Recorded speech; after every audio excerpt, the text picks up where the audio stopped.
go to Tess del Rosario. She is in Bangkok. She's a senior research associate at the Asia Research Institute. Thank you so much for being with us here on the News Hour today. Now, these drills, they definitely send a strong message to Beijing, especially at a time where tensions are running high. Yes, that is true. And I was just in Manila about a week ago. And yes, this is quite some news that there are so many Americans back in the Philippines.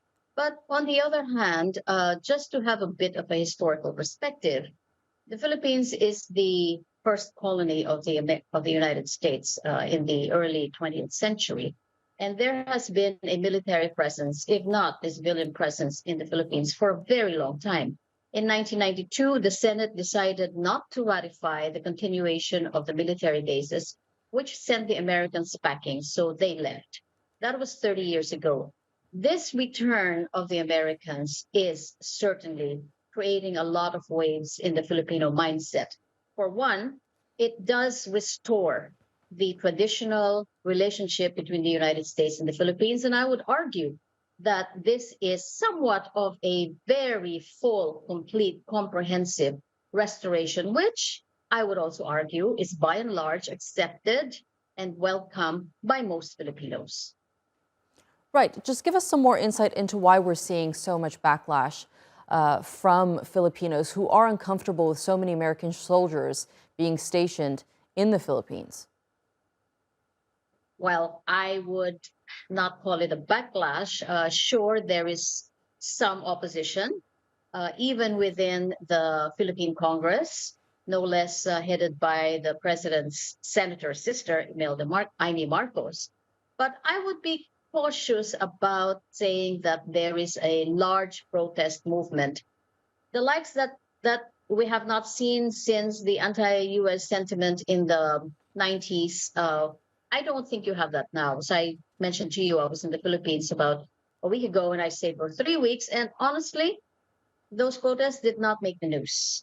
And if there is any protest, I would say that there are pockets. So again, let's go back to history. That relationship between the United States and the Philippines is a long-standing one.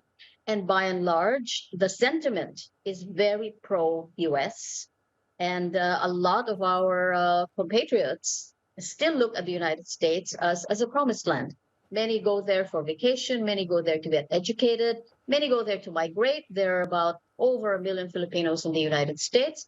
And so that relationship, I think, far surpasses whatever protests and whatever opposition that you might have against the United States. Looking at the drills, it's the biggest drills yet between the Philippines and the United States, and they will include live fire training, including a boat sinking exercise near a disputed part of the South China Sea, which I'm assuming, if I'm correct, marks a first within these drills taking place between the U.S.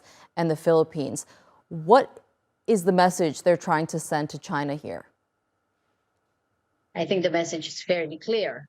The United States and the Philippine Alliance, they are ready, including boat sinking. These exercises are going to continue. The presence of the Americans, a very large number of troops, is not to be underestimated. I mean, how many American troops were there in Afghanistan? I think there were, at the height of it, just 10,000. Philippines is over 17,000. So you're really talking about a very massive buildup and very intense exercises. There's no questioning that there's no fooling around here. The United States and the Philippines and its allies are sending a very clear signal to China that, well, if I may paraphrase it, colloquially, don't mess around. Right, a very clear message from the Philippines and the United States. It's going to be interesting to see how China reacts to all of this. All right, Tess del Rosario, thank you so much for joining us here on TRT World and sharing that analysis with us.